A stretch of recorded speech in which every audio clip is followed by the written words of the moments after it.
मैं अभी जो फर्स्ट वर्ल्ड वॉर की सीरीज बना रहा हूं उसमें अभी तक हमने बात की कि ये फर्स्ट वर्ल्ड वॉर शुरू कैसे हुआ और शुरू होने के बाद शुरुआत के हफ्तों में क्या एक्शन हुआ, जर्मनी ने किस तरह से अटैक किया और कैसे जर्मन वॉर बुलडोजर, उनकी वॉर मशीन इतना तेज काम कर रही थी कि जहां जहां वो जा रहे थे, बेल्जियम में, फ्रांस में, वो लगातार आगे बढ़ रहे थे और एलाइड फोर्सेस पीछे आ रही थी।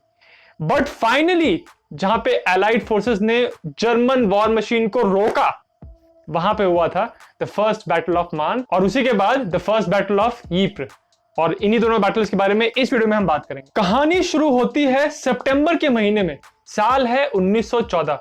पहले कुछ हफ्ते निकल चुके हैं लड़ाई के और अब ऐसा लग रहा है कि जर्मनी की पोजीशन बहुत स्ट्रांग है और जर्मनी रुक ही नहीं रहे। जर्मनी अपने अटैक को करने के लिए श्लीफेन प्लान फॉलो कर रही थी। इस प्लान के अंतर्गत उनका यह सोचना था कि उनके दोनों तरफ जो एनिमी है, एक तरफ रशिया एक तरफ फ्रांस, उसमें से पहले वो फ्रांस को कैप्चर करेंगे, उनको हराने के बाद फिर वो रशिया से लड़ाई करेंगे। तो इसी श्लीफेन प्लान पे काम करते हुए जर्मनी ने अपनी फोर्सेस को न्यूट्रल कंट्री बेल्जियम के थ्रू भेजा और फ्रांस में एंट्री कर ली। बेल्जियम के दक्षिणी बॉर्डर पे और फ्रांस के नॉर्थ ईस्टर्न बॉर्डर पे, वहां पे जर्मनी के साथ इन लोग का बैटल ऑफ फ्रंटियर्स हुआ था। इस सीरीज का जो मेरा पिछला वीडियो था वो बैटल ऑफ फ्रंटियर्स पे था, उसका लिंक आपको टॉप कॉर्नर पे मिल जाएगा और मैंने इस वीडियो के डिस्क्रिप्शन में भी डाला हुआ है। उस जितने भी बैटल ऑफ फ्रंटियर्स में जितनी भी लड़ाइयां हुई थी, उन सारी लड़ाइयों में जर्मनी की विजय हुई थी और जर्मनी लोग लगातार आगे बढ़ रहे थे और एलाइड फोर्सेस यानी बेल्जियम, फ्रांस और बाद में इंग्लैंड भी, उनकी फोर्सेस पीछे पीछे पीछे हट रही थी। आज यानी 100 सालों के बाद हमको ये पता है कि श्लीफेन प्लान अल्टीमेटली फेल हो गया था और जर्मनी की विजय नहीं हुई थी। बट अगर आप सितंबर के महीने पहुंचे 1914 के समय, तो उस समय जर्मन फोर्सेस में जो फौजी थे जो ऐसे आगे बढ़ रहे थे, उनको ऐसा लग रहा था कि वो लगातार जीत रहे हैं और उनको ये बहुत विश्वास हो गया था कि अब जर्मनी ये लड़ाई जीत जाएगी। और उनको यहां तक उम्मीद थी कि उसी साल 1914 के क्रिसमस के पहले यानी 25 दिसंबर के पहले वो इन लड़ाइयों से वापस लड़ाई जीत के अपने घर पहुंच जाएंगे और घर में आके क्रिसमस मनाएंगे। ये सोच थी एक जर्मन फौजी की, उनको कोई हवा नहीं थी कि ये प्लान किस तरह से आगे फेल होगा। अब जब जर्मन फोर्सेस आगे बढ़ते बढ़ते बढ़ते फ्रांस के अंदर आते आते जब फ्रांस की राजधानी पेरिस के 48 किलोमीटर 30 मील की रेंज में आ गई, तब पेरिस के लोगों को हो गया भाई अब तो यहां पे जर्मनों का अटैक होगा और वो इस सीज की तैयारी करने लग गए। सीज मतलब होता है किसी सिटी का घिराव करना। तो अब पेरिस के लोगों को, वहां की जनरल पब्लिक को और वहां की जो गवर्नमेंट थी, वो लोग ये बात जान गए थे कि अब तो यहाँ पे जर्मन सीज लग जाएगी और इसी वजह से वो सीज की तैयारी कर रहे थे। बट वहीं दूसरी तरफ जो फ्रांस का जो मेन सुप्रीम कमांडर था, उसको ये था कि हमको किसी ना किसी तरह से जो जर्मन फोर्सेस आगे बढ़ रही हैं उनको रोकना होगा।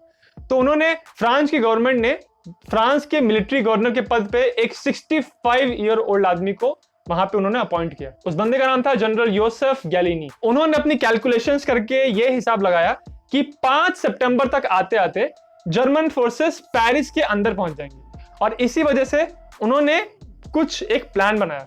उन्होंने सोचा कि अब हम यहां बैठ के वेट कर रहे हैं जर्मन इन्वेजन का, क्यों ना हम काउंटर अटैक करें, क्यों ना हम एग्रेसिवली अपने सिटी को डिफेंड करें।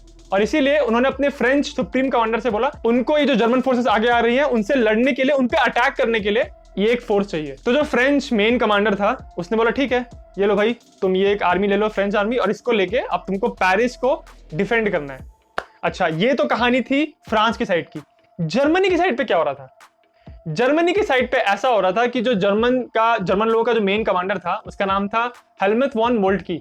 उनको ऐसा लग रहा था कि उनका जो आगे बढ़ रहे हैं, एडवांस हो रहे हैं, वो ठीक से जा रहा है। परंतु यहां प्रॉब्लम यह हो रही थी कि उन्होंने जो प्लान किया था श्लीफेन प्लान में, उनका यह मकसद था कि एक जो उनकी आर्मी रहेगी, एक जर्मन आर्मी पेरिस को पीछे से सराउंड कर लेगी। बेसिकली पेरिस जो कैपिटल सिटी है फ्रांस की, उसको पूरी तरह से घेर लेंगे ताकि आगे से एक जर्मन आर्मी आ रही है, पीछे से आ रही है और पेरिस में सारे जो फोर्सेस है वहां ट्रैप हो जाएंगे। ये उनका ओरिजिनल प्लान था।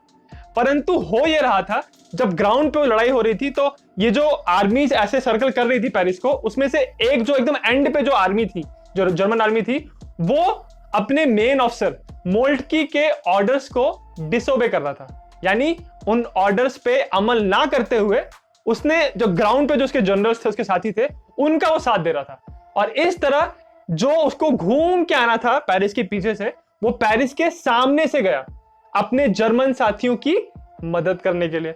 ये प्लान का हिस्सा नहीं था। ये जो जर्मनी का ऑफिसर था जो इस प्लान को फॉलो नहीं कर रहा था, उसका नाम था जनरल क्लक। वो अपने प्लान से हटे और फ्रेंच आर्मी का पीछा करने लगे। अब फ्रेंच आर्मी जो थी वो तो रिट्रीट कर रही थी, पीछे हट रही थी, तो वो पीछे आ रही थी और ये आगे बढ़ते जा रहे थे।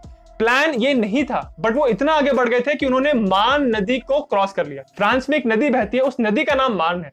और जब इस नदी को क्रॉस किया और तब जब जर्मन मेन जो कमांडर था मोल्टकी, उसको जब पता चला कि भाई उनके एक ऑफिसर ने नदी क्रॉस कर ली है और ये ऑर्डर्स बिल्कुल भी नहीं थे उसको, तो उन्होंने कहा कि यार ये तो गड़बड़ हो जाएगी, क्योंकि अगर उसकी आर्मी ने नदी क्रॉस कर ली है तो जो उसकी सप्लाई लाइन है यानी उसका सपोर्ट जो है वो उस ऑफिसर को और उसकी आर्मी को नहीं मिल पाएगा, और इस तरह जर्मन आर्मी, वहां पे जो आर्मी है जो नदी क्रॉस कर चुकी है, वो वीक हो जाएगी। इसीलिए फिर मोल्टकी ने ऑर्डर दिया कि जितनी भी आर्मीज है जो पेरिस के ऊपर मूव करने वाली है, अटैक करने वाली है, उनको रुकने का ऑर्डर दिया। परंतु तब तक बहुत विलंब हो गया था, यानी बहुत देर हो गई थी। देखिए, जनरल क्लक का ओरिजिनल प्लान था कि वो पेरिस के पीछे से आएंगे और पेरिस को एकदम एनवेलप कर लेंगे, परंतु वो पेरिस के सामने से गए। इस वजह से जो पेरिस का मिलिट्री गवर्नर था उसने कहा कि भाई यही मौका है, ये हमारे सामने से जा रहे हैं और इनका जो राइट फ्लैंक है वो वीक है, और इस प्रकार फ्रेंच कमांडर ने ऑर्डर दे दिया कि भाई इसके फ्लैंक पे अटैक करो। ये फ्लैंक क्या होता है? देखिए, जब भी कोई आर्मी मार्च करती है, मोर्चे पे जा रही होती है, तो उस आर्मी का जो फ्रंटल हिस्सा होता है सामने वाला, वो सबसे मजबूत होता है, पर उस आर्मी की जो सप्लाई लाइंस होती है, उसका साइड वाला जो हिस्सा होता है वो हमेशा वीक होता है। और इसीलिए जब लड़ाई होती है आर्मी के अंदर, तो हमेशा ये कोशिश रहती है कि सामने वाली आर्मी के फ्लैंक्स पे अटैक किया जाए, सामने से अटैक ना करना पड़े, क्योंकि सामने से आप अटैक करोगे तो आपको बहुत तगड़ी फाइट मिलेगी, बहुत रेजिस्टेंस मिलेगा। बट अगर आप घूम के कहीं साइड में उसको ऐसे अटैक करोगे तो सामने वाले को मुश्किल हो जाती है। तो जब जनरल क्लक की आर्मी का राइट फ्लैंक एक्सपोज हो गया था पेरिस की तरफ, तभी फ्रेंच कमांडर ने बोला भाई अटैक कर इसके ऊपर। और जब ये अटैक हुआ जनरल क्लक के राइट फ्लैंक पे, तो उसने अपनी आर्मी को ऑर्डर दिया कि अब तुमको उस अपने फ्लैंक को प्रोटेक्ट करना है, वहां पे जो अटैक हो रहा है उससे लड़ाई करनी है। और इस प्रकार से जो जनरल क्लक की आर्मी थी और उसके साथ एक जनरल ब्यूलो, ये जो दो जर्मन आर्मीज थी, उनके बीच में जो पहले साथ साथ चल रहे थे, एक दूसरे को सपोर्ट कर रहे थे, उन दोनों आर्मीज के बीच में हो गया गैप। और ये जो चीज होती है, जब दो सेनाएं साथ में लड़ रही होती है, तो ये सबसे ज्यादा महत्वपूर्ण होता है कि इन दोनों आर्मीज में लगातार कम्युनिकेशन होता रहे, वो लगातार एक दूसरे को सपोर्ट कर सके। परंतु अगर बीच में गैप आया तो सामने वाली आर्मी उस गैप में ही घुस के अटैक करती है। तो इसीलिए जब इन दोनों जर्मन आर्मीज के बीच में गैप बना, तो फ्रेंच और ब्रिटिश फोर्सेस ने उस गैप के अंदर धावा बोल दिया और फिर इन दोनों आर्मीज को उन्होंने एंगेज किया, दोनों जर्मन आर्मीज को। और यहां से बात जो है वो पूरी तरह पलट गई जर्मनी के लिए। ये जो दो जर्मन आर्मीज के बीच में जो गैप हुआ था, ये कोई छोटा मोटा गैप नहीं था, ये 30 किलोमीटर का गैप था, और ये बहुत बड़ा गैप होता है। तो इसी गैप के अंदर भर भर के फ्रेंच फौजी और फिर ब्रिटिश एक्सपीडिशनरी फोर्सेस के ब्रिटिश फौजी वहां पे जाके अटैक करने लगे। और इसी अटैक को सपोर्ट करने के लिए, वहां पे बहुत सारे फौजी भेजने के लिए, फ्रांस में पेरिस में जितनी भी टैक्सी कैब्स थी, जितनी जो नॉर्मल टैक्सी चलती थी, उनको बुलाया गया था, उनको रिक्विजिशन किया गया था, ताकि जितने भी सोल्जर्स हैं वहां पे उनको जल्दी जल्दी फ्रंट पे भेजा जा सके। और इसीलिए ये जो इवेंट हुआ था कि टैक्सीज ने पार्टिसिपेट किया था वॉर एफर्ट में, इस इवेंट को बिल्कुल ऐतिहासिक बना दिया गया और इसको आज कहते हैं द टैक्सीज ऑफ द मान, क्योंकि ये बैटल ऑफ मान जो हुआ था उसमें इन टैक्सीज का इस्तेमाल किया गया था। तो इस प्रकार मान नदी के पास ये जो इतना बड़ा एंगेजमेंट हुआ जर्मन आर्मी और फ्रेंच और ब्रिटिश आर्मीज का, इस लड़ाई को कहते हैं द बैटल ऑफ मान। 9 सितंबर 1914 इस तारीख तक जो जर्मन कमांडर था मोल्टकी, वो समझ गया था कि भाई अब श्लीफन प्लान जो है वो हो चुका है फेल, अब वो पेरिस पे अटैक नहीं कर सकते। और इसीलिए फिर उन्होंने जनरल ऑर्डर दिया अपनी सारी आर्मीज को कि भाई अब पीछे आ जाओ, रिट्रीट करो। और मान नदी से पीछे आते आते आते आते वो पहुंच गए एन नदी के पास, और वहीं फिर उन्होंने खोद लिए गड्ढे, और यहां से शुरू हो गया फ्रेंच वॉरफेयर। क्योंकि इससे ज्यादा पीछे हटना नहीं था जर्मन फोर्सेस को, क्योंकि उन्होंने इतनी मेहनत करके यहां तक आए थे, और पीछे अगर छोड़ देंगे तो उनकी जगह पूरी लूज हो जाएगी ना, तो इसलिए उन्होंने वहां पे गड्ढे खोद दिए और ट्रेंच वॉरफेयर वहीं से फिर शुरू हो गया। 6 से लेके 12 सितंबर के बीच में इन दोनों फोर्सेस के अंदर घमासान युद्ध हुआ, और फिर इन दिनों की लड़ाई में यह बात साबित हो गई कि अब जो जर्मन वॉर बुलडोजर है वो आगे नहीं बढ़ सकता, पेरिस पे वो अपना कब्जा पूरा नहीं कर पाए, और इस प्रकार श्लीफन प्लान फेल हो गया।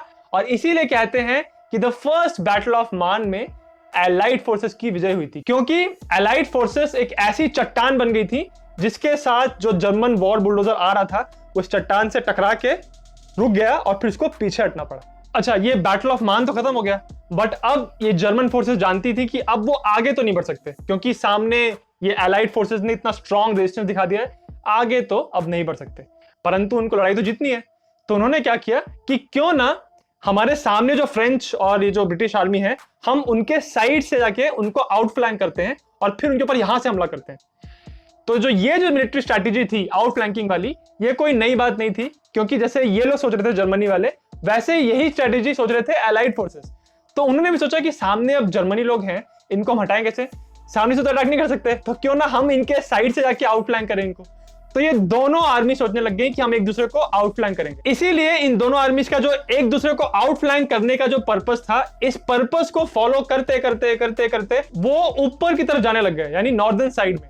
और वहां पे ऊपर जाते जाते जाते जहां पे जमीन खत्म हो जाती है, जहां पे समुद्र शुरू हो जाता है, द नॉर्थ सी, वहां पे जाके उनकी ये जो रेस है, ये रेस खत्म हो गई। और इसीलिए ये जो एक दूसरे को आउटफ्लैंक करने की कोशिश कर रहे थे, इस गतिविधि को कहा जाता है रेस टू द सीज, क्योंकि ये दोनों फोर्सेस कोशिश कर रही थी कि जल्दी से जल्दी एक दूसरे को आउटफ्लैंक करें। और इस चक्कर में ऐसा लग रहा था कि ये दोनों रेस कर रहे हैं उस समुद्र तक पहुंचने के लिए। ये जो रेस टू द सीज थी, ये फाइनली खत्म हुई जब बेल्जियम के एक शहर पे, जिसका नाम था यीप्र, वहां पे जाके इन दोनों फोर्सेस का फिर से आमना सामना हुआ। एक तरफ जर्मन फोर्सेस, एक तरफ बेल्जियम और फ्रेंच और इंग्लिश फोर्सेस। दोनों फोर्सेस के लिए इस जगह को कैप्चर करना बहुत जरूरी था, क्योंकि यहीं से फिर नॉर्थ सी के जो पोर्ट्स थे, जो बंदरगाह थे, उनको आप कंट्रोल कर सकते हो।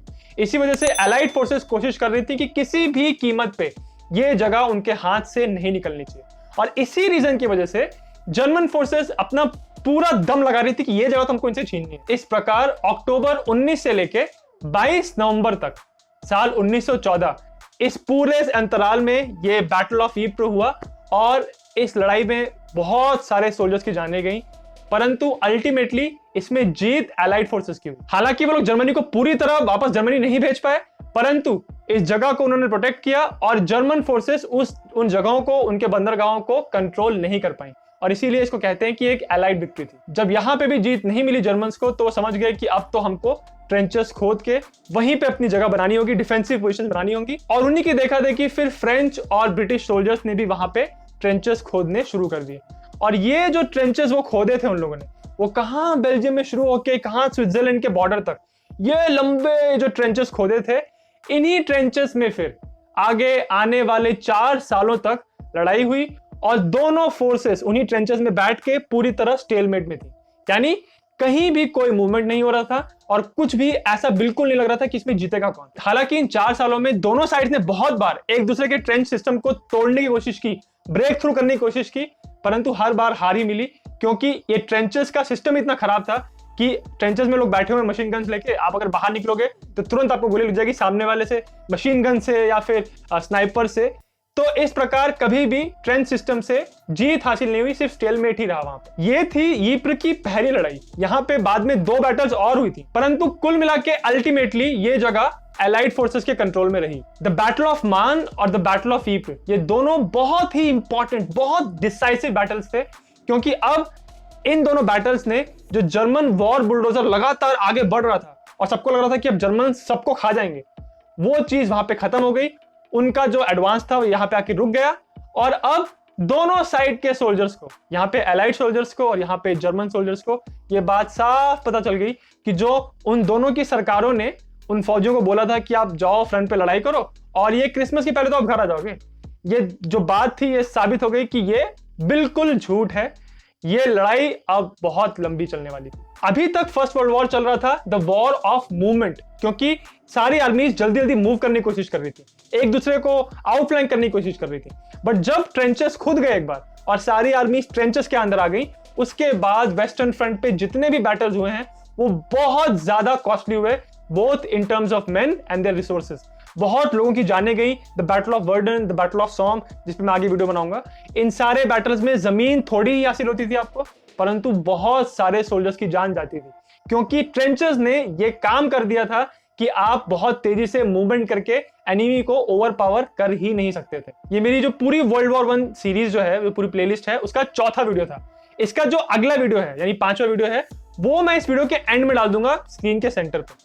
अगर आपको हिस्ट्री में जनरल इंटरेस्ट है तो आप मेरा इंस्टाग्राम पेज फॉलो कर सकते हैं, और अगर आपको वीडियो अच्छा लगा तो मेरे चैनल को सब्सक्राइब करना मत भूलिएगा। चलिए अब मैं आपको एक इंटरेस्टिंग बात बताता हूं जो फर्स्ट बैटल ऑफ मान के समय हुई थी।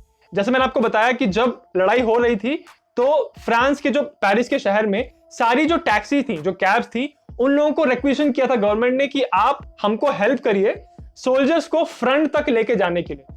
इसके पहले ऐसा कुछ नहीं किया गया था क्योंकि पहले तो ऑटोमोबाइल्स थे ही नहीं, पहले ये ऑटोमोबाइल्स बहुत नया नया इन्वेंशन था और उसके पहले कभी भी ऐसे अपने जनता को इन्वॉल्व नहीं किया था लड़ाई में। बट जब वहां की सरकार ने ऐसी अपील की तो बहुत सारे वॉलंटियर सामने आए, उन्होंने अपनी टैक्सीज दी और खुद टैक्सी ड्राइव करके लेके गए फ्रंट तक सोल्जर्स को। बट बहुत सारे लोगों को ऐसा भी हुआ था कि बहुत सारे टैक्सी ड्राइवर्स को पकड़ पकड़ के उनके जितने पैसेंजर्स वो लेके जा रहे हैं दिन में, उनको निकाल के उनको जबरदस्ती लेके गए कि तुम जाओ और वहां पे रिपोर्ट करो और सोल्जर्स को लेके जाओ। तो ऑब्वियसली बहुत सारे लोगों ने वॉलंटियर किया था, बट बहुत लोगों को जबरदस्ती भी डाला गया था। परंतु इस पूरी गतिविधि के अंदर 6000 सोल्जर्स को इस तरह से टैक्सीज के थ्रू पहुंचाया गया था फ्रंट पे, ताकि जल्दी जल्दी वो रीइंफोर्समेंट्स मिल पाए फ्रंट पे फ्रेंच सोल्जर्स को। ये जो टैक्सीज को इस्तेमाल किया गया था ये इतना इंपॉर्टेंट इवेंट बन गया पूरी फ्रेंच हिस्ट्री में कि वो इस पूरे इवेंट को द टैक्सीज ऑफ मान के नाम से भी जानते हैं। और बहुत सारे लोगों को शायद वर्ल्ड वॉर 1 के बारे में पता ना हो, बट ये जो टैक्सीज ऑफ मान का जो कंसेप्ट है उसके बारे में सब लोग जानते हैं फ्रांस में। उसका सबसे बड़ा रीजन ये है कि ये जो इवेंट है, इस इवेंट ने एक तरह की सॉलिडारिटी को दिखाया। क्योंकि जब ऐसा लगा कि एक विदेशी ताकत जर्मनी पेरिस पे कब्जा कर लेगी तो कैसे सिविलियन पॉपुलेशन, जो लोग मिलिट्री में नहीं थे, वो लोग भी सामने आए और उन्होंने अपना योगदान दिया लड़ाई के लिए, लड़ाई को जीतने के लिए। हालांकि जो टैक्सीज को इस्तेमाल किया गया था ये ऑपरेशनली या स्ट्रेटेजिकली कोई बहुत बड़ी बात नहीं थी, परंतु इस इवेंट का साइकोलॉजिकल इंपैक्ट बहुत बड़ा हुआ था क्योंकि लोगों में ये भावना फैल गई थी कि कैसे हम लोग में देशभक्ति है।